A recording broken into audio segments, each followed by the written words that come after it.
الحمد لله رب العالمين والعاقبة للمتقين ولا عدوان إلا على الظالمين وأشهد أن لا إله إلا الله وحده لا شريك له وأشهد أن محمدا عبده ورسوله صلوات الله وسلامه عليه وعلى آله وعلى أصحابه ومن اهتدى بهديه واستنى بسنته وسار على نهجه واقتفى أثره إلى يوم الدين وبعد. سبحانك لا علم لنا إلا ما علمتنا إنك أنت العليم الحكيم. رب اشرح لي صدري ويسر لي أمري واحلل عقدة من لساني يفقهوا قولي. عن أبي العباس عبد الله بن عباس رضي الله تعالى عنهما قال: كنت خلف النبي صلى الله عليه وسلم يوما فقال: يا غلام إني أعلمك كلمات احفظ الله يحفظك احفظ الله تجده تجاهك وإذا سألت فاسأل الله وإذا استعنت فاستعن بالله واعلم أن الأمة لو اجتمعت على أن ينفعوك بشيء لم ينفعوك إلا بشيء قد كتبه الله لك وإن اجتمعوا على أن يضروك بشيء لم يضروك إلا بشيء قد كتبه الله عليك رفعت الأقلام وجفت الصحف. رواه الترمذي وقال حديث حسن صحيح وصححه الألباني في صحيح سنن الترمذي. وفي رواية غير الترمذي في رواية الإمام أحمد: احفظ الله تجده أمامك تعرف إلى الله في الرخاء يعرفك في الشدة واعلم أن ما أخطأك لم يكن ليصيبك وما أصابك لم يكن ليخطئك واعلم أن النصر مع الصبر وأن الفرج مع الكرب وأن مع العسر يسرا. معزز ناظرین و سامعین و مشاہدین و مشاہدات و ناظرات و سامعات، آپ کے سامنے عبداللہ بن عباس رضی اللہ تعالی عنہما کی ایک بڑی ہی اہم حدیث پڑھی گئی ہے۔ اس حدیث کے اندر آپ صلی اللہ علیہ وسلم نے عبداللہ بن عباس رضی اللہ تعالیٰ عنہ کو بہت ساری اہم باتوں کی وصیت فرمائی، بہت اہم باتیں انہیں سکھائیں۔ وہ باتیں توحید سے، عقیدے سے، ایمان سے، تقدیر سے متعلق ہیں، اور یہ باتیں آپ نے ان کو اس وقت سکھائیں جب ان کی عمر 9 سال یا 10 سال تھی۔ وہ آپ کے ساتھ گدھے پر یا کسی سواری پر پیچھے سوار تھے، تو آپ نے ان کو بڑے ہی پیارے انداز میں مخاطب کیا اور انہیں عقیدے، توحید اور ایمان سے متعلق چند اہم باتوں کی وصیت فرمائی۔ عبداللہ بن عباس رضی اللہ تعالیٰ عنہ بڑے مشہور صحابی ہیں، مفسر قرآن، ترجمان القرآن، مفسر قرآن، حبر امت انہیں کہا جاتا ہے۔ ہمارے نبی نے باقاعدہ ان کے لیے دعا فرمائی تھی: اللہم فقہہ فی الدین وعلمہ التأویل، کہ اللہ رب العالمین تو اسے انہیں دین کی سمجھ عطا فرما اور تاویل کا علم دے۔ تاویل یعنی قرآن کریم کی تفسیر کا علم عطا فرما۔ لہذا اس امت میں سب سے زیادہ قرآن کی تفسیر کا علم رکھنے والے عبداللہ بن عباس رضی اللہ تعالیٰ عنہ ہیں۔ ہجرت سے 3 سال پہلے ان کی وفات ہوئی، یہ ولادت ہوئی، اور جب ہمارے نبی کی وفات ہوئی تو اس وقت ان کی عمر 13 یا 14 سال تھی۔ ہجرت سے 3 سال پہلے ان کی ولادت، اور ہمارے نبی صلی اللہ علیہ وسلم مدینے کے اندر 10 سال ہے، یعنی 13 یا 14 سال اس وقت ان کی عمر تھی جب ہمارے نبی صلی اللہ علیہ وسلم کی وفات ہوئی، یعنی ابھی بچے تھے سمجھ لیجئے۔ لیکن اس کے باوجود بھی قرآن کا بڑا گہرا علم ان کے پاس، ہمارے نبی کی دعا اور آپ کی دعا کی برکت کا نتیجہ ان کی کوشش اور محنت کہ اللہ رب العالمین نے سب سے زیادہ انہیں قرآن کا علم عطا فرمایا، اس امت کے اندر قرآن کی تفسیر کا علم عطا فرمایا۔ اور جب ان کی وفات ہوئی تو ان کی عمر 71 سال کی تھی، اور سن 68 ہجری کے اندر ان کی وفات ہوئی طائف کے اندر، اور محمد بن حنفیہ نے ان کی جنازے کی نماز پڑھی، اور جب ان کی وفات ہوئی تو کہا کہ آج کے دن اس امت کا حبر، یعنی اس امت کا سب سے بڑا عالم دین دنیا سے کوچ کر گیا، اس کی وفات ہو گئی۔ یہ مختصر سا تعارف تھا ان کا، عبداللہ بن عباس رضی اللہ تعالیٰ عنہ کا۔ آئیے اس کا ترجمہ پڑھتے ہیں، اس کے بعد مختصر تفسیر اور شرح آپ کے سامنے ہم کرتے ہیں۔ ابو العباس ان کی کنیت تھی، عبداللہ بن عباس رضی اللہ تعالیٰ عنہما ہمارے نبی کے چچا زاد بیٹے بھائی تھے۔ عباس رضی اللہ تعالیٰ عنہ آپ کے چچا تھے، ان کے بیٹے تھے عبداللہ رضی اللہ تعالیٰ عنہ۔ وہ کہتے ہیں کنت خلف النبی صلی اللہ علیہ وسلم یوما، میں ایک دن آپ کے پیچھے تھا۔ اس میں نہیں بیان کیا گیا ہے کہ پیدل چل رہے تھے یا سوار تھے، لیکن دوسری حدیثوں سے معلوم ہوتا ہے کہ وہ کسی کھچر پر آپ کے پیچھے سوار تھے۔ تو ہمارے نبی نے فرمایا غلام، اے برخوردار، اے برخوردار، اے پیارے، انی اعلمک کلمات، میں تمہیں چند کلمات سکھاتا ہوں، چند باتیں سکھاتا ہوں، چند نصیحتیں میں تمہیں کر رہا ہوں۔ احفظ اللہ یحفظک، اللہ کی حفاظت کرو وہ تمہاری حفاظت کرے گا۔ احفظ اللہ تجدہ تجاہک، اللہ کی حفاظت کرو تم اسے اپنے آگے آگے پاؤ گے۔ وَإِذَا سَأَلْتَ فَاسْأَلِ اللَّهِ، جب تم سوال کرو مانگو صرف اللہ تعالیٰ سے مانگو۔ وَإِذَا اسْتَعَنْتَ فَاسْتَعِنْ بِاللَّهِ، جب تم مدد طلب کرو تو اللہ تعالیٰ ہی سے مدد طلب کرو۔ وَاعْلَمْ أَنَّ الْأُمَّةَ لَوِ اجْتَمَعَتْ، اور یہ بات جان لو، یقین کر لو کہ پوری دنیا اگر اکٹھا ہو جائے، پوری کائنات کے لوگ اکٹھا ہو جائیں اس بات پر کہ عَلَىٰ أَن يَنْفَعُوكَ بِشَيْءٍ لَمْ يَنْفَعُوكَ إِلَّا بِشَيْءٍ قَدْ كَتَبَهُ اللَّهُ لَكَ، یعنی تمہیں نفع پہنچانے پر پوری دنیا کے لوگ اکٹھا ہو جائیں تو اس سے زیادہ نہیں پہنچا سکتے جتنا اللہ رب العالمین نے تمہارے لیے نفع اور فائدہ لکھ دیا ہے۔ وَإِنِ اجْتَمَعُوا عَلَىٰ أَن يَضُرُّوكَ بِشَيْءٍ، اور اگر وہ سب کے سب اکٹھا ہو جائیں تمہیں نقصان پہنچانے پر، لَمْ يَضُرُّوكَ إِلَّا بِشَيْءٍ قَدْ كَتَبَهُ اللَّهُ عَلَيْكَ، تو اس سے زیادہ نقصان نہیں پہنچا سکتے جتنا اللہ رب العالمین نے لکھ دیا ہے۔ رفعت الاقلام، قلموں کو اٹھا لیا گیا ہے۔ وجفت الصحف، اور صحیفے، دیوان، دفتر جس میں لکھی گئی ہے لوگوں کی تقریریں، وہ سب کیا ہیں؟ خشک ہو گئے ہیں۔ یہ سنن ترمذی کی روایت اور ان کے سنن ترمذی کے الفاظ تھے۔ سنن ترمذی کے علاوہ مسند احمد کے اندر بھی کچھ مزید الفاظ آئے ہوئے ہیں، اور اس میں یہ ہے کہ احفظ اللہ تجدہ امامک، اللہ کی حفاظت کرو تم اسے اپنے آگے آگے پاؤ گے، سامنے پاؤ گے۔ تعرف اللہ فی الرخاء یعرفک فی الشدہ، خوشحالی میں اللہ تعالیٰ کو پہچانو وہ تمہیں تنگی میں اور مصیبت اور پریشانی میں وہ تمہیں پہچانے گا۔ وَعْلَمْ أَنَّمَا أَخْطَأَكَ لَمْ يَكُنْ لِيُصِيبَكَ، اور یہ بات جان لو، اس پر یقین کر لو کہ جو چیز تمہیں نہیں ملی ہے وہ ہرگز آپ کو نہیں مل سکتی۔ وما اصابک لم یکن لیخطئک، اور جو چیز تمہیں مل گئی ہے وہ کبھی تم سے خطا نہیں ہو سکتی تھی، یعنی ضرور بضرور تمہیں چیز ملنے والی ہی تھی۔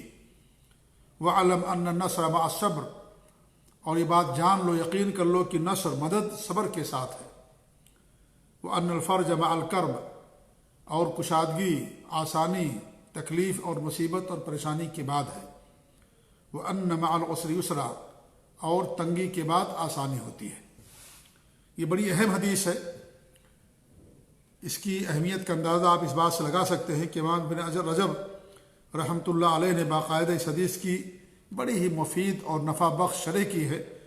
ایک کتاب، ایک رسالہ لکھا ہے انہوں نے اس حدیث کی تشریح پر، جس کا نام رکھا ہے تنویر المقباس بشرح حدیث ابن عباس، اور اپنی مشہور کتاب جامع العلوم والحکم میں بھی اس کی بہت ہی مطول اور مفید اور نفع بخش شرح کی ہے امام حافظ ابن رجب الحنبلی رحمۃ اللہ علیہ نے۔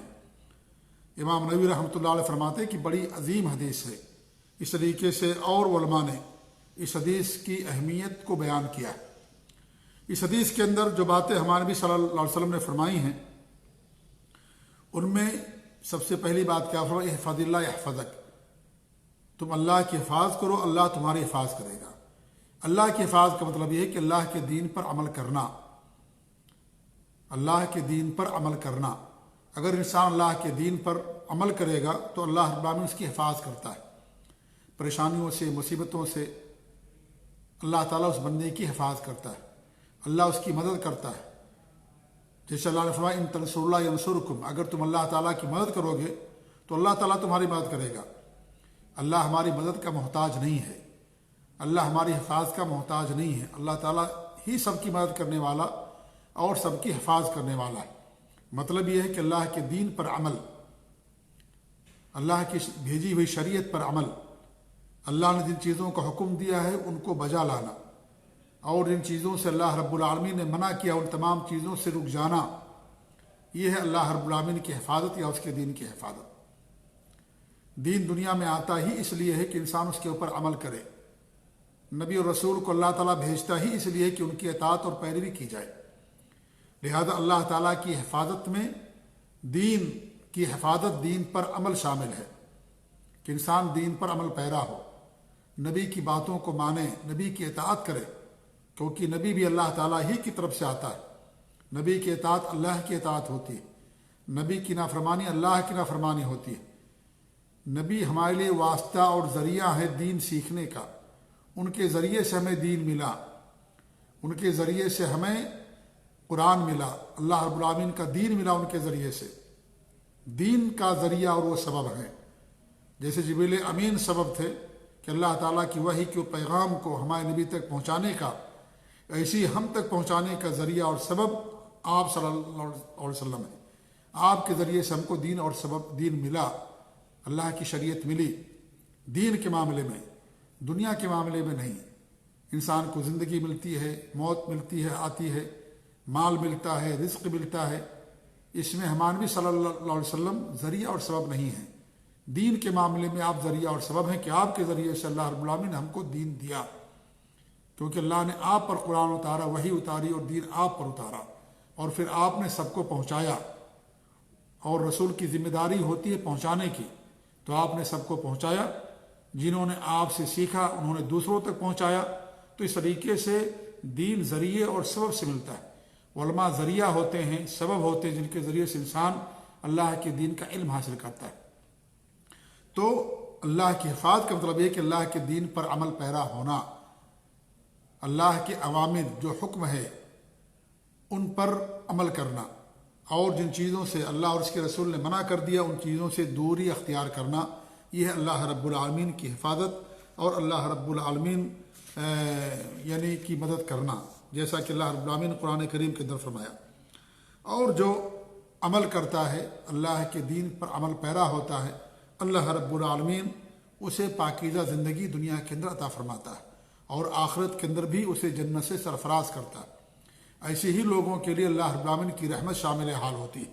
اللہ تعالیٰ کا ارشاد ہے، من عمل صالحا من ذکر او انثی، مرد ہو یا عورت جو نیک عمل کرتا ہے، وہ مؤمن، اور وہ مومن ہے، موحد ہے، اللہ پر کامل ایمان والا ہے، اللہ کی ذات پر ایمان والا، فلنحینہ حیاتا طیبہ، ہم اسے پاکیزہ اور بہتر زندگی عطا کرتے ہیں، دنیا کے اندر بھی حیات طیبہ اور آخرت کے اندر بھی حیات طیبہ، یعنی سرمدی والی زندگی جنت کی شکل میں۔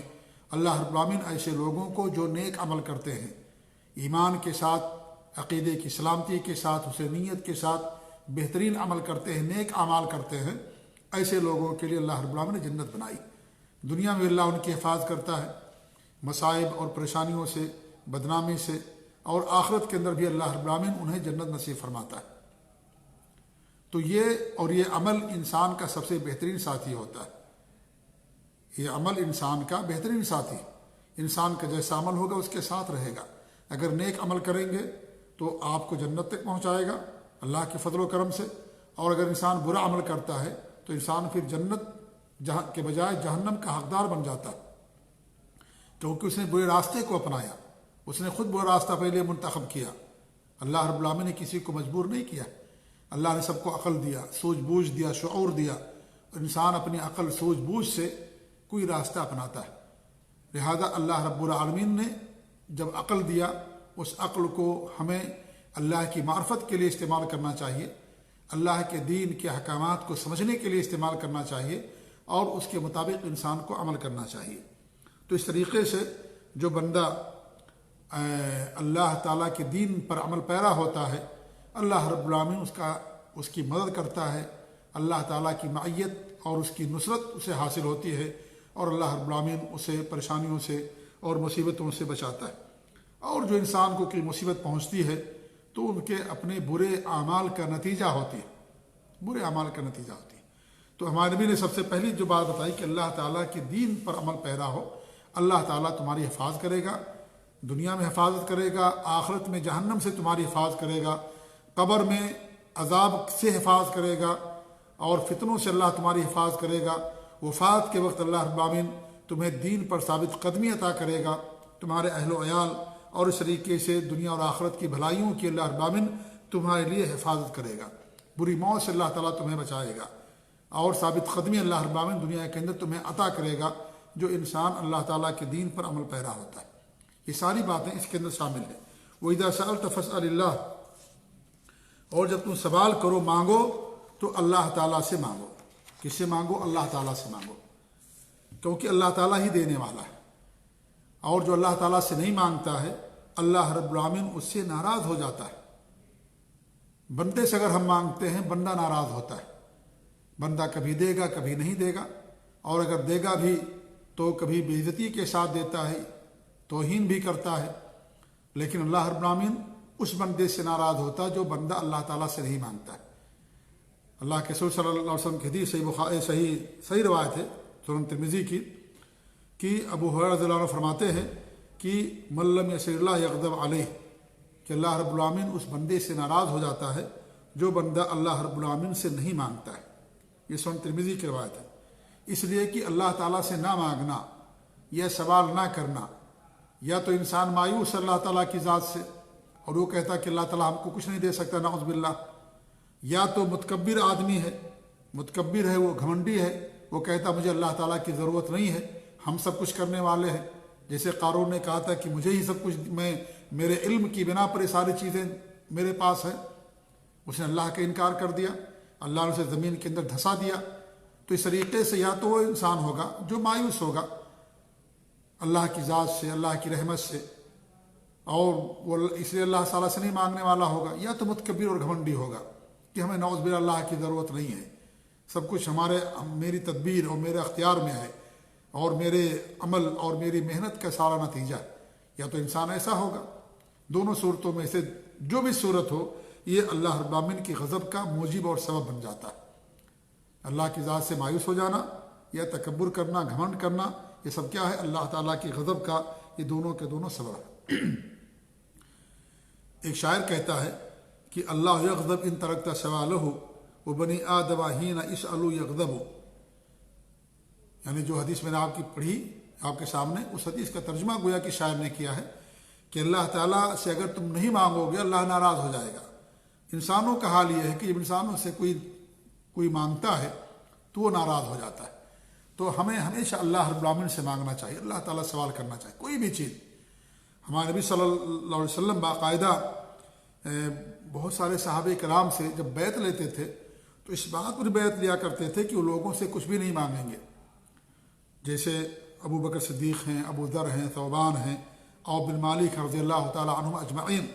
ان کا حال یہ تھا کہ جب ان کا سوٹا یا لاٹھی گر جاتی تھی یا اس طریقے سے چابک گر جاتا تھا گھوڑے کا یا کوئی بھی چیز، اور گزرنے والا گزرتا سامنے سے لیکن اس سے نہیں مانگتے تھے کہ اٹھا کر کے مجھے دے دو، وہ خود سواری سے اترتے تھے اور اس چیز کو خود اٹھایا کرتے تھے۔ حالانکہ یہ چیز ان کے لیے جائز تھی، کیونکہ اس میں اللہ رب العالمین نے بندوں کو اختیار دیا ہے کہ کوئی سامنے والا گزر رہا ہے اور آپ سواری پر بیٹھے ہوئے ہیں تو وہ آدمی نیچے جو ہے وہ اس چابک کو یا اس رسی کو یا اس لاٹھی کو اٹھا کر کے آپ کو دے سکتا ہے۔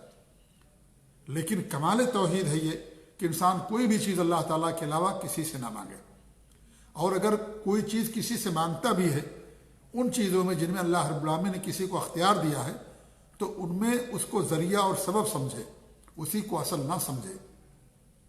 اللہ نے اس کو سبب بنا دیا، اللہ نے اس کو ذریعہ بنا دیا کہ اللہ نے اس آدمی کو آپ کے پاس بھیج دیا، اللہ نے اس کے دل میں رحم ڈال دیا کہ اس نے آپ کی مدد کی، آپ نے جو کچھ مانگا اس نے آپ کو دیا۔ تو جن چیزوں میں اللہ رب العالمین نے کسی کو اختیار نہیں دیا ہے ان چیزوں میں مانگنا اللہ تعالیٰ کے ساتھ شرک کہلاتا ہے۔ لیکن جن میں اللہ رب العالمین نے کسی کو اختیار دیا ہے اور اللہ نے ان کو سبب بنایا ہے تو آدمی ان چیزوں میں ان سے مانگ سکتا ہے، سوال کر سکتا ہے۔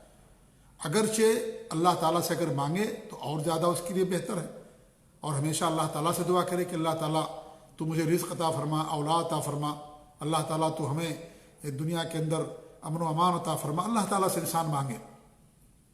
تو اللہ تعالیٰ سے بھی انسان مانگتا ہے تو اللہ رب العالمین کوئی نہ کوئی سبب اس کے لیے ضرور پیدا کر دیتا ہے۔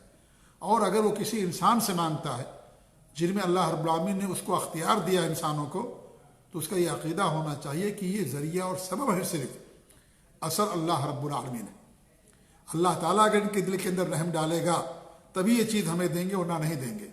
آپ کسی کے پاس گئے قرض مانگنے کے لیے، مان لیجئے اللہ تعالیٰ جب تک اس کے دل کے اندر رحم نہیں ڈالے گا اس وقت تک وہ آپ کو قرض نہیں دے گا۔ اور دنیا میں کتنے لوگ قرض مانگتے ہیں، ان کو قرض نہیں ملتا ہے۔ بہت سارے لوگوں کے پاس مال ہوتا بھی ہے لیکن انکار کر جاتے ہیں، کہتے نہیں ہمارے پاس نہیں، جھوٹ بول دیتے ہیں کہ ہمارے پاس مال نہیں ہے، قرض نہیں دیتے ہیں، حالانکہ ہے ان کے پاس مال، سب کچھ مال موجود ہے، لیکن اس کے باوجود بھی آپ کو قرض نہیں دیں گے۔ کیوں؟ اس لیے کہ ان کے دل کے اندر رحمت اللہ نے نہیں ڈالی، یا وہ جھوٹ بول دیا انہوں نے، اور اس طریقے سے انہوں نے جو ہے اپنا دامن چھڑا لیا۔ تو اس لیے ہمیشہ ان چیزوں کو انسان کو سبب سمجھنا چاہیے۔ دینے والا اللہ رب العالمین ہے، ان کے دلوں میں رحم ڈالنے والا اللہ رب العالمین، وہ ذریعہ اور سبب ہے۔ جیسے دوا ہوتی ہے ہمارے لیے شفا کا ذریعہ ہے، شفا دینے والا اللہ تعالیٰ ہے، ایسے ہی اگر آپ کہیں نوکری کرتے ہیں، کوئی تجارت کرتے ہیں، کسی سے قرض مانگتے ہیں، یا کہیں محنت کرتے ہیں، نوکری کرتے ہیں، تو وہ کمپنیاں یا وہ کارخانے یا وہ دکان یا وہ لوگ صرف ذریعہ اور سبب ہیں۔ اصل رزاق تو اللہ رب العالمین ہے۔ اللہ نے ان لوگوں کو، ان کمپنیوں کو آپ کے لیے ذریعہ اور سبب بنا دیا، ورنہ اصل روزی دینے والا اللہ رب العالمین ہے۔ اس لیے جو لوگ ان کمپنیوں میں نہیں کام کرتے اللہ تعالیٰ ان کو بھی روزی دیتا ہے، تو اصل روزی دینے والا اللہ رب العالمین۔ تو ہمیں ان کمپنیوں کو، لوگوں کو، کارخانوں کو، نوکری کو اصل نہیں سمجھنا چاہیے، ہمیں اسے ذریعہ اور سبب سمجھنا چاہیے، اور یہی اصل توحید ہے۔ اگر آپ ان کو اصل سمجھ لیں گے تو اللہ تعالیٰ کے ساتھ یہ شرک ہو جائے گا۔ اس لیے جو ہے یہ اصل نہیں، سبب اور ذریعہ ہے۔ اس لیے انسان تجارت کرتا ہے، دیکھیں کچھ لوگ کامیاب ہوتے ہیں، کچھ لوگ خسارے میں چلے جاتے ہیں، کچھ لوگ دوا کھاتے ہیں ان کو شفا مل جاتی ہے، کچھ لوگوں کو شفا نہیں ملتی ہے، کچھ نوکری کرتے ہیں تنخواہ نہیں ملتی ان کو، یا جن کے ہاں نوکری کی جاتی ہے وہ پیسہ لے کر کے بھاگ جاتا ہے۔ کتنے ایسے واقعات اور حادثات پیش آتے ہیں۔ لہذا یہ سارے ذریعے ہیں، بس سبب ہیں، اللہ مسبب الاسباب ہے، وہی سبب بنانے والا، تو یہ اصل نہیں ہے۔ تو اگر آپ مانگیں بھی کسی سے وہ چیز جس کو اللہ نے اختیار دیا ہے، تو اس میں بھی ان کو ذریعہ اور سبب سمجھیں، ان کو اصل نہ سمجھیں۔ اصل اللہ رب العالمین۔ اس لیے ہمیشہ انسان کو اصل سے مانگنا چاہیے، اللہ تعالیٰ سے مانگنا چاہیے۔ اللہ سے انسان جب مانگتا ہے کہ اللہ تعالیٰ تمہیں شفا عطا فرما، اللہ تعالیٰ تمہیں رزق دے، اللہ تعالیٰ تمہیں مال عطا فرما، اللہ تعالیٰ تمہیں صحت و تندرستی عطا فرما، اللہ تعالیٰ تو ہمیں دنیا کے اندر نیک نامی عطا فرما، جو بھی چیز انسان اللہ تعالیٰ سے مانگتا ہے تو اللہ رب العالمین انسان کے لیے سبب مہیا کر دیتا ہے، سبب مہیا کر دیتا ہے۔ اور اگر انسان مجبور ہو جائے کوئی چیز کسی سے مانگنے پر، تو انسان ان کو اصل نہ سمجھے، ان کو ذریعہ اور سبب سمجھے، اور یہ کہے کہ دینے والا اللہ تعالیٰ، اللہ نے اس کو دیا اس بندے کو، وہی بندہ آپ کو بھی دے دے گا، اور دینا چاہیے، کیونکہ جب اللہ تعالیٰ دیتا ہے تو اللہ تعالیٰ یہ بھی چاہتا ہے کہ ہم بھی بندوں کو دیں، ہم بھی لوگوں کو دیں۔ جیسے اللہ تعالیٰ ہمارے گناہوں کو معاف کرتا ہے تو اللہ تعالیٰ ہم سے یہ چاہتا ہے کہ ہم لوگوں کی غلطیوں اور خطاؤں کو بھی معاف کر دیں، ان سے انتقام نہ لیں، اللہ تعالیٰ ہم سے چاہتا ہے۔ تو اس طریقے سے اگر انسان مجبور ہو جائے کوئی چیز کسی سے مانگنے پر اور وہ چیز اس کے اختیار میں ہے، تو اسی صورت میں اس میں اصل اللہ تعالیٰ کو سمجھے اور ذریعہ اور سبب اس آدمی کو سمجھے، اسے اصل نہ سمجھے۔ تو ہمارے بھی فرمایا کہ وَإِذَا سَأَلْتَ فَاسْأَلِ اللَّهَ، جب تم سوال کرو تو صرف اللہ تعالیٰ سے مانگو، اللہ تعالیٰ کے علاوہ کسی اور سے نہ مانگو۔ کوئی بھی چیز ہو آپ اللہ تعالیٰ سے مانگیں۔ آپ کے پاس نمک کم ہو گیا، گھر کے اندر پیسہ کم ہو گیا، آپ کے پاس یعنی گاڑی نہیں ہے، آپ کے پاس بیوی نہیں، آپ کے پاس اولاد نہیں ہے، کوئی بھی چیز ہو اللہ تعالیٰ سے مانگیے کہ اللہ تعالیٰ تو ہمیں یہ چیز دے دے۔ اللہ تعالیٰ کوئی نہ کوئی سبب بنائے گا، اور آپ سبب ڈھونڈیں گے تو اللہ تعالیٰ اس سبب کو آپ کے لیے آسان کر دے گا۔ تو اللہ کے رسول صلی اللہ علیہ وسلم فرماتے ہیں وَإِذَا سَأَلْتَ فَاسْأَلِ اللَّهَ، جب تم مانگو صرف اللہ تعالیٰ سے مانگو، اللہ سے دعا کرو۔ دعا واجب ہے، اور دعا یہ سبب ہے، بس دعا یہ سبب ہے۔ دعا کے بارے میں دو فرقے گمراہ ہو گئے، ایک فرقہ یہ کہتا ہے کہ دعا کرنے کی ہمیں کوئی ضرورت نہیں ہے، اگر ہماری قسمت میں لکھا ہوگا تو ملے گا، نہیں لکھا ہوگا تو ہم کو نہیں ملے گا، ہم کو دعا کرنے کی ضرورت کیا ہے؟ تو اس کا جواب یہ ہے کہ ایسا کرنا غلط ہے، کیونکہ دعا سبب ہے، دعا کیا ہے؟ ایک سبب ہے، اور اللہ رب العالمین نے دنیا کو سبب پر قائم کیا ہے۔ جیسے میاں بیوی کے ملنے سے اولاد پیدا ہوتی ہے، اب انسان شادی نہ کرے اور یہ کہے کہ اگر اللہ لکھا ہوگا تو مجھے اولاد مل جائے گی، نہیں ایسا ہو سکتا ہے۔ اللہ نے دنیا کو سبب پر قائم کیا ہے، جب شادی کریں گے تو اللہ تعالیٰ آپ کو دے گا، اور ایسا بھی ہو سکتا ہے کہ اللہ تعالیٰ آپ کو نہ دے، اللہ تعالیٰ ہر چیز پر قادر ہے، سبب کے باوجود بھی اللہ تعالیٰ چاہے تو نہ دے، اور اللہ تعالیٰ چاہے تو بغیر سبب کے بھی دے دے، اللہ تعالیٰ ہر چیز پر قادر ہے۔ اللہ رب العالمین نے حضرت آدم علیہ السلام کو پیدا کیا مٹی سے، اور ان سے حوا کو پیدا کیا، مریم سے عیسیٰ علیہ السلام کو اللہ نے پیدا کیا، اور اس طریقے سے پہاڑی سے اللہ رب العالمین نے اونٹنے کو پیدا کیا۔ تو اللہ رب العالمین ہر چیز پر قادر ہے۔ قیامت کے دن اللہ رب العالمین مخلوقات پیدا کرے گا، مخلوقات پیدا کرے گا اللہ رب العالمین قیامت کے دن۔ تو اس طریقے سے کیا نام ہے، اللہ رب العالمین ہر چیز پر قادر ہے۔ تو یہ کہنا کہ دعا کی کوئی ضرورت ہی نہیں ہے، اللہ تعالیٰ ایسے لوگوں سے ناراض ہوتا جو نہیں مانگتے، جی ہاں، تو دعا کرنا ضروری واجبات میں سے ہے، اور لیکن یہ سبب ہے۔ ایک فرقہ یہ کہتا ہے کہ دعا ہی سب کچھ ہے، خلاص اللہ کی مشیت کا انہوں نے انکار کر دیا، حالانکہ یہ بھی سراسر جہالت ہے، اللہ کی مشیت کا انکار کرنا، کیونکہ دنیا میں اللہ کی قدرت کا انکار کرنا ہے، کیونکہ دنیا میں اللہ رب العالمین کی مشیت کے بغیر کچھ نہیں ہوتی، اللہ تعالیٰ چاہے گا تب کوئی چیز ہوتی ہے، سبب موجود ہے، لیکن اس کے باوجود بھی کتنے لوگ دعائیں کرتے ہیں ان کی دعا قبول نہیں ہوتی ہے، کتنے لوگ دوائیں کھاتے ہیں ان کو شفا نہیں ملتی ہے، کتنے لوگ شادی بیاہ کرتے ہیں ان کو اولاد نہیں ملتی ہے، سبب موجود ہے لیکن اللہ تعالیٰ کی مشیت وہاں پر نہیں تھی، اللہ تعالیٰ نے نہیں چاہا، اسے نہیں ہوا۔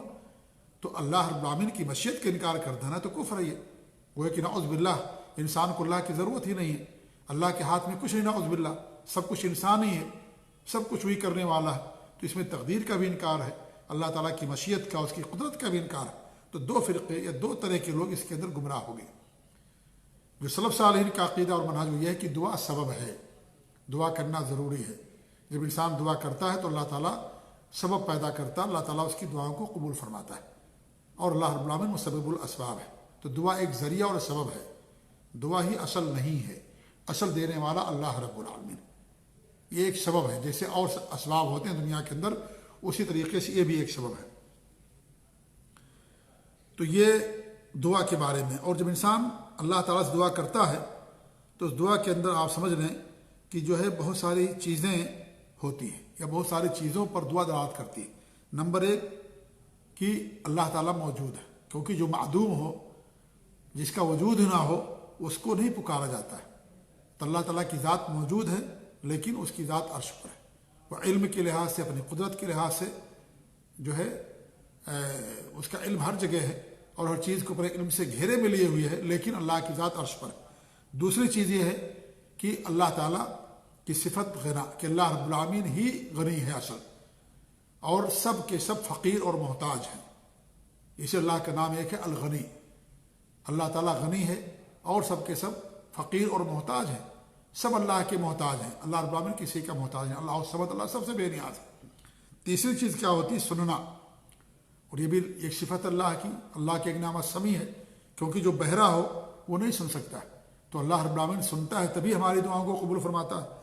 چوتھی چیز کیا؟ کرم، کہ اللہ رب العالمین، یعنی کرم اللہ تعالیٰ کی ایک صفت ہے، اللہ کے ناموں میں سے ایک نام الکریم ہے، اس لیے عبد الکریم نام رکھا جاتا ہے۔ تو اللہ کرم والا ہے، جود و سخا والا ہے، اور فضل و کرم والا اللہ رب العالمین، اور جو فضل و کرم والا نہ ہو اس کو نہیں پکارا جاتا ہے۔ پانچویں چیز کیا ہے کہ رحمت، یہ اللہ تعالیٰ کی صفت ہے، اور رحمت اللہ کا نام الرحیم الرحمن ہے، لہذا جو جس کے دل میں رحمت نہ ہو، جو تنگ ہو، سخت دل ہو، سخت جان ہو، جس کے اوپر کچھ اثر نہ پڑے، اس سے نہیں مانگا جاتا۔ تو اللہ رب العالمین رحیم ہے، رحمت والا۔ چھٹی چیز کیا؟ قدرت، کہ اللہ اور اللہ کے نام میں سے ایک نام قدیر بھی ہے، قادر بھی ہے، القادر، القدیر، المقتدر، یہ بھی اللہ کے ناموں میں سے ہے۔ تو اللہ تعالیٰ قدرت والا ہے، یعنی انسان کو اللہ تعالیٰ دینے پر قادر ہے، اور یہ قدرت مطلقہ ہے اللہ رب العالمین کے پاس، اور جس کے پاس قدرت نہ ہو اس سے انسان، اس سے کوئی چیز نہیں مانگی جاتی ہے۔ ساتویں چیز یہ ہے کہ علم، اس لیے اللہ تعالیٰ کی ایک صفت علم ہے، اور اللہ تعالیٰ کے نام میں سے ایک نام العلیم ہے، العلام ہے، یہ سب اللہ رب العالمین کے ناموں میں سے ہے۔ تو اللہ تعالیٰ جاننے والا، ہماری حالتوں کو جاننے والا، ہم کس حالت میں اللہ تعالیٰ سے کیا مانگ رہے ہیں، ان تمام چیزوں کو اللہ رب العالمین جاننے والا۔ تو جب انسان اللہ تعالیٰ کو پکارتا ہے تو گویا کہ ان 7 چیزوں کا اعتراف کرتا ہے۔ تو دعا کرنے میں، اللہ تعالیٰ سے مانگنے میں اللہ کی ربوبیت کا اعتراف ہے، اور اس طریقے سے نہ مانگنا، اس کے اندر کیا ہے، انسان کے لیے تکبر اور گھمنڈ کی بات ہوتی ہے۔ اس لیے جن سے جو اللہ سے نہیں مانگتے، اللہ ان سے ناراض ہوتا ہے۔ اس کے بعد ہمارے نبی نے کیا فرمایا، وَاعْلَمْ أَنَّ الْأُمَّةَ، اور یہ بات جان لو کہ اگر پوری مخلوق، سارے لوگ اکٹھا ہو جائیں اور تمہیں فائدہ پہنچانا چاہیں تو اس سے زیادہ نہیں پہنچا سکتی جتنا اللہ رب العالمین نے لکھ دیا ہے۔ مطلب اس کا کیا ہے؟ مطلب اس کا امام ابن عثیمین رحمۃ اللہ علیہ بڑی پیاری بات بتاتے ہیں۔ وہ کہتے ہیں کہ ہمارے نبی صلی اللہ علیہ وسلم نے اس جملے کے اندر یہ بات بتائی ہے کہ امت اگر پوری کی پوری اکٹھا ہو جائے اور تمہیں کچھ فائدہ پہنچانا چاہے تو اتنا ہی فائدہ پہنچا سکتی ہے پوری امت جتنا اللہ نے لکھ دیا ہے، اور جب یہ چیز ان سے واقع ہوتی ہے تو تمہیں فائدہ ملے گا۔ جب فائدہ تمہیں مل جائے تو یہ جان لو کہ اللہ رب العالمین کی طرف سے ہے، اس لیے کہ اللہ ہی نے اس کو لکھا ہے۔ اور ہمارے نبی نے نہیں فرمایا کہ اگر امت اکٹھا ہو جائے تو تمہیں فائدہ نہیں پہنچا سکتی، یہ نہیں کہا ہمارے نبی نے، بلکہ یہ فرمایا کہ اس سے زیادہ نہیں فائدہ پہنچا سکتی جتنا اللہ نے لکھا ہے، بلکہ ہمارے نبی نے یہ فرمایا کہ اس سے زیادہ فائدہ نہیں پہنچا سکتی جتنا اللہ نے لکھ دیا ہے۔ تو اس سے معلوم ہوا کہ لوگ بلا شبہ لوگوں کو فائدہ پہنچاتے ہیں اور ایک دوسرے کی مدد کرتے ہیں اور ایک دوسرے کا تعاون کرتے ہیں، لیکن یہ سب کے سب اللہ رب العالمین نے انسان کے لیے لکھ دیا ہے۔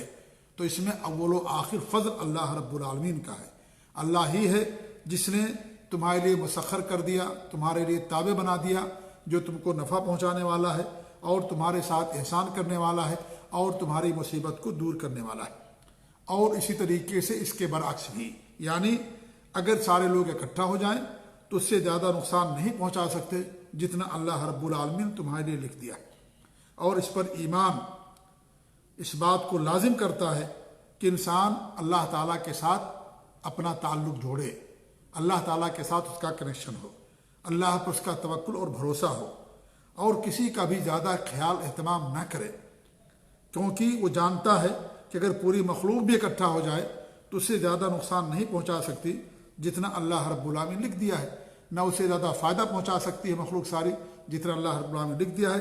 لہذا اس کا اپنا تعلق اللہ سے جوڑنا چاہیے، اللہ پر توکل اور اسے بھروسہ کرنا چاہیے، اور جب اپنی امید کو اللہ تعالیٰ کے ساتھ جوڑے گا، اللہ تعالیٰ کے ساتھ جو ہے یعنی مضبوطی کے ساتھ اللہ سے تعلق قائم رکھے گا اور اس کے نظر میں مخلوق کی کوئی اہمیت نہیں ہوگی، تو اگر وہ اکٹھا بھی ہو جائیں گے تو انہیں کچھ نقصان نہیں پہنچا سکتے۔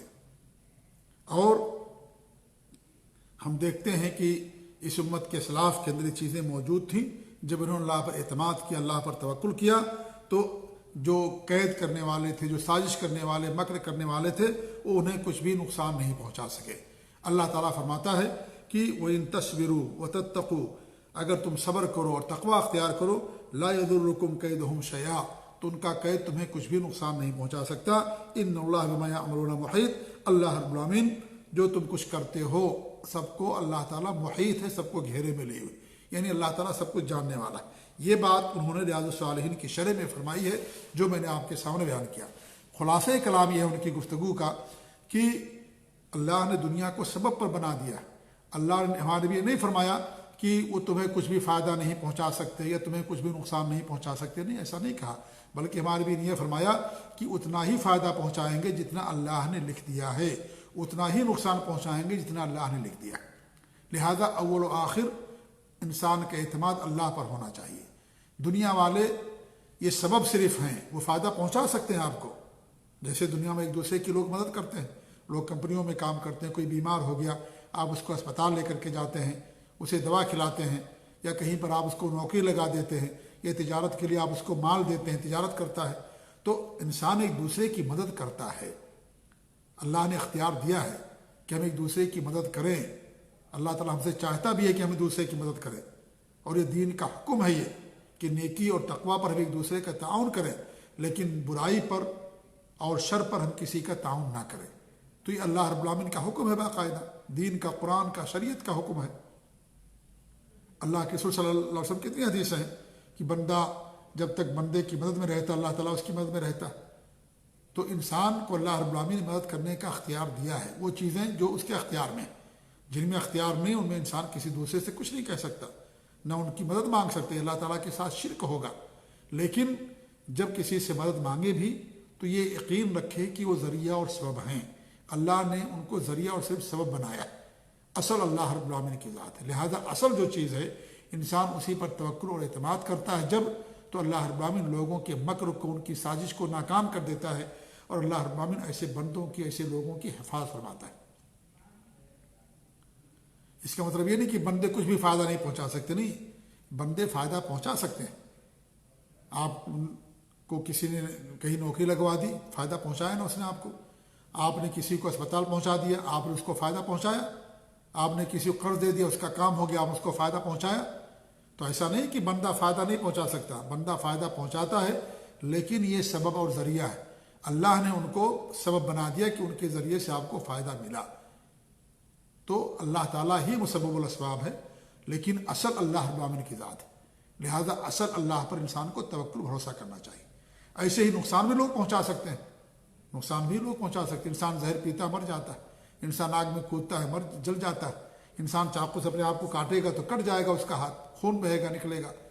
کوئی انسان کسی کو چاقو سے کاٹ سکتا ہے، تلوار سے ذبح کر سکتا ہے، جسے انسان جانور کو ذبح کرتا ہے کر سکتا ہے۔ تو نقصان بھی انسان پہنچا سکتا ہے، لیکن اتنا ہی نقصان پہنچائے گا اتنا اللہ رب العالمین نے لکھ دیا۔ تو جب اللہ رب العالمین ہی سب کچھ کرنے والا ہے تو ہمیں اللہ کی ذات پر توکل کرنا چاہیے، اللہ کی ذات پر اعتماد کرنا چاہیے، اور ان اسباب کو نہ اختیار کیا جائے جس سے انسان کو نقصان پہنچ سکتا ہے۔ ان لوگوں سے انسان دوری اختیار کرے جو ایک دوسرے کو نقصان پہنچا سکتے ہیں، اور اللہ پر جب انسان توکل اعتماد کرتا ہے تو اللہ رب العالمین ایسے آدمی کا ہو جاتا ہے، اللہ تعالیٰ اس کی مدد فرماتا ہے۔ تو یہ بڑی اچھی بات کہی ہے امام ابن عثیمین رحمۃ اللہ علیہ اس حدیث کی تشریح میں۔ پھر ہمارے نبی کیا فرماتے ہیں، رفعت الاقلام، قلم کیا ہے، اٹھا لیے گئے ہیں، وہ جفت الصحف، اور جو صحیفے خشک ہو گئے، یعنی لوح محفوظ مراد ہے کہ لوح محفوظ میں اللہ رب العالمین نے جو کچھ لکھ دیا ہے وہ سب کے سب جو ہے ان کی میں کے اندر تبدیلی نہیں ہو سکتی ہے، اور جس طریقے سے اللہ رب العالمین نے لکھا اسی طریقے سے ساری چیزیں ہوتی ہیں انسان کے ساتھ میں، اور یہ ساری چیزیں اللہ رب العالمین کے علم پر دلالت کرتی ہیں۔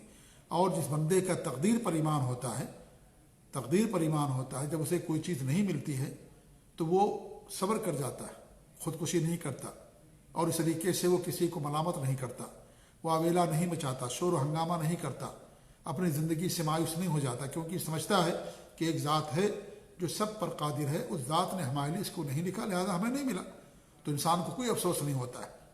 لیکن جن قوموں کا تقدیر پر ایمان نہیں ہوتا، اللہ کی ذات پر ایمان نہیں ہوتا، وہ لوگ اگر انہیں دنیا کے اندر کہیں خسارہ ہو جائے، نقصان ہو جائے تو خودکشی کر لیتے ہیں، کیونکہ وہ اسی کو سب کچھ اصل سمجھتے ہیں۔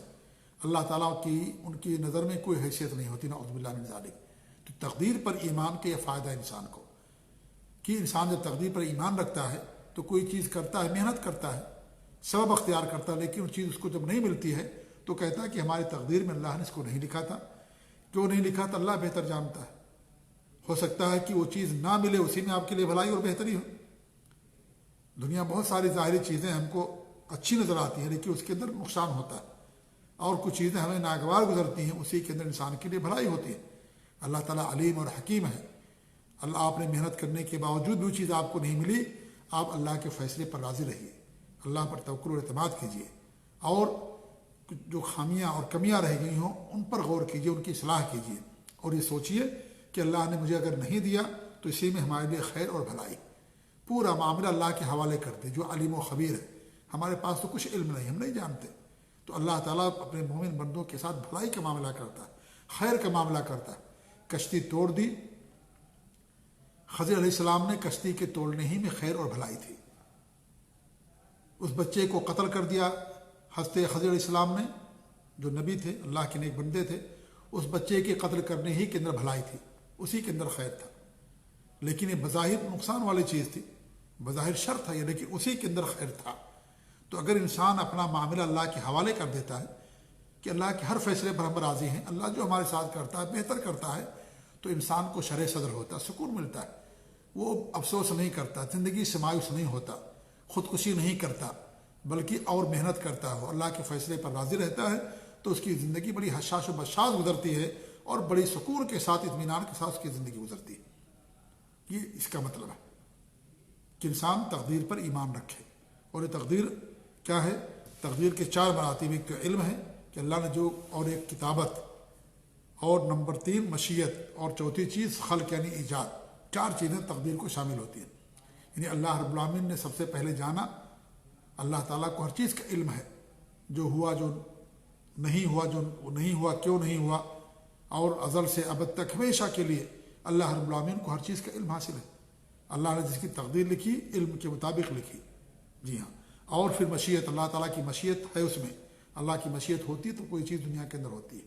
خلق یعنی اس کا ہونا، اس کا پیدا کرنا اللہ رب العالمین کا، اس چیز کا ایجاد کرنا، یہ ساری کی ساری چیزیں تقدیر کے اندر شامل ہوتی ہیں۔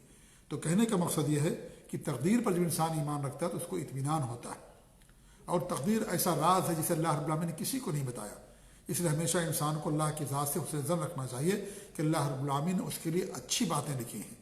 کبھی بھی انسان کو اللہ کے بارے میں برا نہیں سوچنا چاہیے کہ نعوذ باللہ میرے بارے میں اللہ نے لکھا کہ میں ہمیشہ فقیر رہوں گا، میں بیمار رہوں گا، میں بے اولاد رہوں گا، یا بغیر بیوی کے رہوں گا، یا میں اپاہج رہوں گا، یا میں ہمیشہ بیمار رہوں گا۔ نہیں، انسان یہ سوچے کہ اللہ رب العالمین ہمارے کے لیے دنیا اور آخرت کی تمام بھلائیوں کو لکھ دیا۔ جب انسان حسن ظن رکھے گا اللہ تعالیٰ کے ساتھ تو انسان اسی طریقے سے کوشش بھی کرے گا اس کے حصول کے لیے۔ اگر انسان یہ سوچ لے کہ میں ہمیشہ بیمار رہوں گا تو کبھی علاج نہیں کرائے گا وہ۔ انسان سوچ لے کہ بھئی مجھے کبھی اولاد نہیں ملے گی، کبھی دوا نہیں کرائے گا وہ، شادی نہیں کرے گا کبھی وہ۔ انسان سوچ لے کہ میں ہمیشہ فقیر رہوں گا، محتاج رہوں گا، تو ہمیشہ لوگوں سے مانگتا رہے گا، کبھی تجارت نہیں کرے گا، کبھی نوکری نہیں کرے گا، کبھی محنت نہیں کرے گا۔ لیکن اگر وہ یہ سمجھتا ہے کہ اللہ رب العالمین نے میرے لیے مال لکھا ہے، مجھے دینے والا اللہ نے بنایا ہے، کہ دینے والا بہتر ہوتا ہے لینے والے سے، لہذا میں لوگوں کو دوں، کچھ ایسا کروں، تو انسان کوشش کرے گا، محنت کرے گا، مال کمائے گا اور لوگوں کو دے گا، لوگوں کی مدد کرے گا۔ تو انسان کو ہمیشہ اللہ تعالیٰ کی ذات سے متعلق حسن ظن ہونا چاہیے کہ اللہ نے اس کی تقدیر میں اچھی بات لکھی، کیونکہ تقدیر کا علم کسی کے پاس نہیں۔ آپ تقدیر کا بہانہ نہیں بنا سکتے۔ تقدیر کا بہانہ کب بنا سکتے آپ؟ جب آپ کو معلوم ہوتا کہ ہماری تقدیر کے اندر لکھ دیا، یہ چیز ہماری تقدیر کے اندر لکھی ہوئی ہے، کسی کو اللہ نے نہیں بتایا۔ بچہ فیل ہو جائے اور کہے کہ ہماری تقدیر کے اندر لکھ دیا گیا تھا، نہیں، اس کو کیسے معلوم کہ فیل ہے، وہ فیل ہوگا، وہ اسے محنت نہیں کیا، محنت کرے گا تو ضرور وہ کامیاب ہوگا۔ وہ اللہ صلی انسان اللہ ما سعی، انسان جو کوشش کرتا اللہ تعالیٰ اس کو دیتا ہے۔ لہذا کوشش کرے، کوشش اور عمل یہ تقدیر کے منافی نہیں ہے، یہ بھی تقدیر کے اندر شامل ہے۔ جی، تو تقدیر پر ایمان یہ بہت اہم رکن ہے، ایمان کے ارکان میں سے ایک اہم رکن ہے۔ جس کا تقدیر پر ایمان نہیں ہے اس کا اسلام میں سے کچھ بھی حصہ نہیں ہے، اس کا اسلام میں سے کچھ بھی حصہ نہیں ہے۔ اگر کوئی تقدیر کا انکار کر دے تو کفر کی حالت میں مرے گا، وہ کافر ہو جائے گا، مسلمان باقی نہیں رہ سکتا۔ کچھ بھی خرچ کرے، وہ احد پہاڑ کے برابر بھی خرچ کرے تو اللہ تعالیٰ اسے قبول نہیں کرے گا۔ ایمان کے ارکان میں سے ایک اہم رکن ہے تقدیر، کیونکہ تقدیر کا انکار اللہ کی قدرت کا، اللہ تعالیٰ کے علم کا، اللہ کی مشیت کا، تمام چیزوں کا انکار ہے۔ یہ تقدیر کا انکار کر دینا، اسے جو تقدیر کے منکر ہیں وہ کافر لوگ ہیں، وہ کافر ہیں جو تقدیر کے منکر ہیں۔ تو غرض کہنے کا مقصد یہ کہ تقدیر اللہ نے بنائی اپنے علم کے مطابق، لیکن اس تقدیر کا علم اللہ نے کسی کو نہیں دیا۔ یہ سر راز ہے، چھپا ہوا راز اللہ نہ کسی فرشتے کو بتایا، نہ کسی نبی کو بتایا، نہ کسی ولی کو، نہ کسی کو بھی نہیں بتایا اللہ رب العالمین نے کہ ہم نے فلاں کی تقدیر میں کیا لکھا ہے۔ یہ اللہ رب العالمین لوح محفوظ میں لکھ کر کے رکھ دیا۔ لہذا ہمیں اللہ تعالیٰ کی ذات سے حسن ظن رکھنا چاہیے۔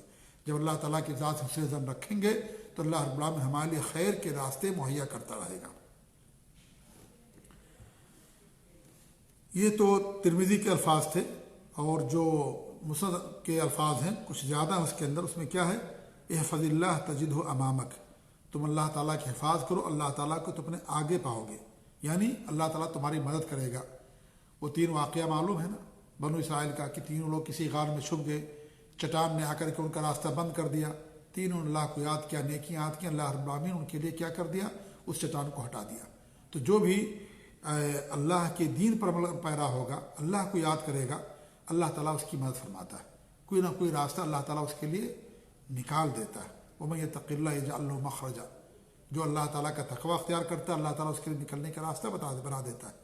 وَيَرْزُقْهُ مِنْ حَيْثُ لَا يَحْتَسِبُ، اور اس کو ایسی جگہ سے رزق دیتا ہے جس کو ہمیں گمان کے اندر بھی نہیں آتا ہے۔ اور یہاں رزق سے مراد صرف مال نہیں ہے، اگرچہ مال زیادہ داخل ہے لیکن رزق کے اندر بہت ساری چیزیں آتی ہیں۔ مال بھی رزق ہے، علم رزق ہے، صحت رزق ہے، اولاد رزق ہے، بیوی رزق ہے، صحت رزق ہے، یہ سب اللہ تعالیٰ کی طرف سے عطا کردہ چیزیں ہیں۔ اللہ نے جو کچھ بھی ہمیں دیا وہ رزق ہے۔ یہ جسم، سننے کی طاقت، دیکھنے کی طاقت، بولنے کی طاقت، سوچنے کی طاقت، چلنے کی طاقت، جو کچھ اللہ نے دیا سب کے سب رزق ہے اللہ کی طرف سے، اللہ نے ہم کو دیا ہو۔ تو اللہ تعالیٰ اسے رزق دیتا ہے ایسی جگہ سے اس کے وہم و گمان کے اندر بھی نہیں آتا ہے۔ پھر کیا فرمایا؟ تعرف اللہ فی الرخاء، خوشحالی میں تم اللہ کو یاد کرو گے، یا عارفک فی الشدہ، اللہ تعالیٰ تمہیں تنگی میں یاد کرے گا۔ کچھ لوگ خوشحالی میں متکبر ہو جاتے ہیں، گھمنڈی ہو جاتے ہیں، اللہ کو بھول جاتے ہیں، جو احسان کرتا ہے اس کو بھول جاتے ہیں، پھر پریشانی میں لوگ آ جاتے ہیں۔ لہذا خوشحالی میں اللہ تعالیٰ کو یاد کرو، پریشانی میں سب لوگ یاد کرتے ہیں۔ پریشانی میں تو مکہ کے مشرکین بھی اللہ کو یاد کرتے تھے، کافر بھی یاد کرتے تھے پریشانی میں، مصیبت میں، جب ان کی کشتیاں بہور میں پھنستی تھیں، جب وہ پریشانی میں آتے تھے تو اللہ کو یاد کرتے تھے۔ تو پریشانی میں یاد کرنا یہ کمال نہیں ہے، خوشحالی میں اللہ تعالیٰ کو یاد رکھو، خوشحالی میں دین کا پابند بنو، اللہ کے اوامر پر عمل کرو، اللہ کی منہیات سے دوری اختیار کرو، اللہ کے احکامات کے مطابق زندگی گزارو۔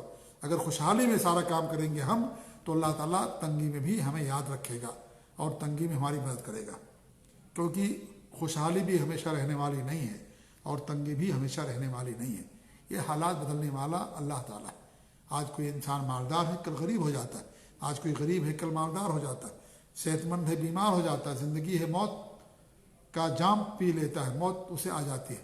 تو بقا کسی کے لیے نہیں، دوام کسی کے لیے نہیں، اللہ ہی کے لیے صرف بقا ہے، اللہ ہی کے لیے ہمیشہ ہے۔ لہٰذا انسان کے لیے دوام نہیں ہے، دنیا کے اندر پائی جانے والی کسی بھی چیز کے لیے، کسی بھی حالت کے لیے دوام اور ہمیشگی نہیں ہے۔ اس لیے انسان کو ہمیشہ اللہ کو یاد رکھنا چاہیے۔ خوشحالی میں یاد رکھنا یہ بہت بڑی نیکی ہے، بہت بڑی عبادت ہے اور بہت بڑے خیر کا ذریعہ ہوتا ہے۔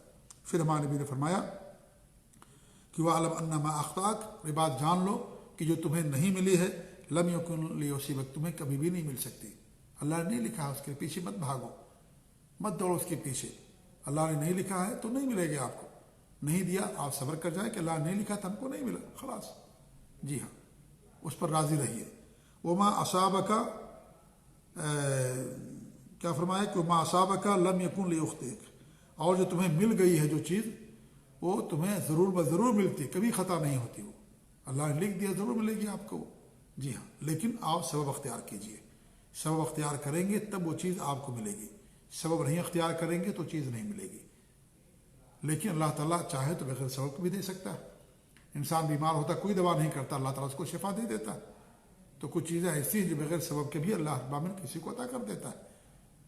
کچھ چیزیں ایسی ہوتی، ہر چیز نہیں ہوتی۔ اولاد بغیر سبب کے نہیں ملے گی، آپ شادی کرو گے، بیوی کے پاس جاؤ گے تب آپ کو اولاد ملے گی، لیکن انسان بیمار ہو گیا، اللہ تعالیٰ چاہے تو بغیر اس کے بھی اس کو جو ہے کیا نام ہے، بغیر دوا کے بھی اللہ تعالیٰ اس کو شفا دیتا ہے، دے سکتا ہے، دیتا ہے ایسا، جی ہاں۔ پھر ہمارے بھی کہ وَاعْلَمْ أَنَّ النَّصْرَ مَعَ الصَّبْرِ، اور یہ بات جان لو کہ نصر، مدد صبر کے ساتھ ہے۔ صبر بہت بڑی طاقت ہے، اور صبر کرنے والوں کے لیے اللہ رب العالمین مدد فرماتا ہے۔ وَلَئِنْ صَبَرْتُمْ لَهُوَ خَيْرٌ لِلصَّابِرِينَ، اگر تم صبر کرو تو صبر کرنے والوں کے لیے یہی بہتر ہے۔ تو جو صبر کرتے ہیں اللہ تعالیٰ ان کی مدد فرماتا ہے۔ صبر بہت بڑی طاقت ہے، بہت بڑی طاقت ہے۔ تو صبر کب ہے، نصر کب ہے، مدد کب ہے؟ صبر کے ساتھ، اللہ کی اطاعت پر صبر، اللہ کی معصیت سے صبر، اللہ کی طرف سے جو چیزیں مقدر ہیں اس پر صبر کرنا۔ صبر کی 3 اقسام ہیں، اللہ کی اطاعت پر جمے رہنا یہ بھی صبر ہے، اللہ کی معصیت سے دوری اختیار کرنا یہ بھی صبر ہے۔ دل چاہتا ہے لیکن انسان دل کی بات نہیں مانتا، نفس چاہتا ہے برائی کرنا لیکن انسان صبر کرتا ہے، اس برائی سے نہیں جاتا اس کے قریب۔ شیطان اس کو خوشنما بنا کر کے پیش کرتا ہے لیکن وہ صبر کرتا ہے، اپنے نفس کو جو ہے اپنے نفس کے خلاف کرتا ہے۔ اور تیسری چیز کیا ہے کہ انسان کو مصیبتیں آتی ہیں، پریشانیاں آتی ہیں، اس پر صبر کرتا ہے۔ تو انسان جب صبر کرتا ہے تو اللہ تعالیٰ اس کی مدد فرماتا ہے۔ وَإِنَّ الْفَرْجَ مَعَ الْكَرْبِ، اور جو کیا نام ہے آسانی ہے اور مدد ہے، کب آتی ہے؟ سختی اور پریشانی کے بعد آتی ہے، یعنی پریشانی کے بعد، کیونکہ پریشانی ہمیشہ رہنے والی نہیں ہے، پریشانی ختم ہونے والی۔ آپ دیکھیں بیماری ہمیشہ نہیں رہتی، صحت انسان کے پاس زیادہ رہتی ہے۔ لوگ مرتے کم ہیں، پیدا زیادہ ہوتے ہیں۔ جی ہاں، آپ دیکھیں گے نابینا دنیا کے اندر کم ہیں، بینا جو آنکھ والے دنیا کے اندر زیادہ ہیں۔ آپ دیکھیں گے اپاہج مجبور کم ہے دنیا کے اندر، لیکن جو صحیح سالم میں لوگ ہیں ان کی تعداد زیادہ، مال زیادہ ہے، غربت والے لوگ کم ہیں۔ تو اس طریقے سے یہ تنگی کے بعد، پریشانی اور مصیبت کے بعد اللہ رب العالمین کی طرف سے کشادگی آتی ہے۔ تو یہ جو ہے کشادگی ہے، آسانی ہے، یہ زیادہ ہوتی ہے تنگی کے مقابلے میں۔ پھر ہمارے میں نے کیا فرمایا؟ وَأَلَمْ وَإِنَّ الْفَرْجَ مَعَ کیا الفاظ ہیں؟ وَأَنَّ الْفَرْجَ مَعَ الْكَرْبِ وَأَنَّ مَعَ الْعُسْرِ يُسْرًا۔ تنگی کے بعد کیا ہے؟ آسانی۔ مصیبت کے بعد کشادگی ہے، اور تنگی کے بعد انسان کے لیے آسانی۔ تو اللہ تعالیٰ ہی تنگیوں کو دور کرنے والا اور وہی پریشانیوں کو دور کرنے والا۔ تو بڑی اہم حدیث تھی، آپ کی وصیتوں میں سے بڑی اہم وصیت، بہت ساری باتوں کی وصیت ہمارے نبی صلی اللہ علیہ وسلم نے اس حدیث کے اندر فرمائی ہے، اور یہ حدیث بہت ساری چیزوں پر دعوت کرتی ہے۔ اس حدیث کے بہت سارے ہمارے لیے فائدے ہیں۔ سب سے پہلا فائدہ تو ہمارے لیے یہ ملتا ہے کہ ہمیں بچوں کی تربیت پر دھیان دینا چاہیے۔ 9 سال کے تھے، ہمارے نبی ان کو دین کی باتیں، عقیدے کی، توحید کی باتیں بتائی۔ 9 یا 10 سال کی عمر تھی اس وقت عبداللہ بن عباس رضی اللہ تعالیٰ عنہ کی، جب ہمارے نبی صلی اللہ علیہ وسلم نے ان کو باتیں سکھائی۔ آپ نے عقیدے کی باتیں بتائی، عقیدے پر دھیان دینا چاہیے، زور دینا چاہیے، کیونکہ عقیدہ یہی بنیاد ہے، توحید یہی بنیاد، ہی اصل چیز ہے۔ تقدیر پر ایمان انسان بندے کو سکھائے، بچوں کو سکھائے۔ نیک اعمال پریشانیوں کو دور کر دیتے ہیں، سبب بنتے ہیں۔ انسان جب مانگے اللہ تعالیٰ سے مانگے، اللہ کے دین پر عمل پیرا ہو، سارے فائدے ہمیں اس حدیث سے ملتے ہیں۔ تو بڑی اہم حدیث تھی، بڑی اہم وصیت تھی ہمارے نبی صلی اللہ علیہ وسلم کی عبداللہ بن عباس کے لیے، اور یہ وصیت صرف ان کے لیے نہیں بلکہ رہتی دنیا تک کے ہر مسلمان کے لیے، ہر شخص کے لیے۔ اللہ تعالیٰ ان تمام باتوں پر ہمیں عمل کرنے کی توفیق دے، اور اللہ رب العالمین ہماری حفاظت فرمائے، اور اللہ تعالیٰ ہمیں دین پر عمل پیرا بنائے۔ آمین۔ وجزاکم اللہ خیر، وصلی اللہ علیہ محمد وعلی آلہ وصحبہ اجمعین، والسلام علیکم ورحمۃ اللہ وبرکاتہ۔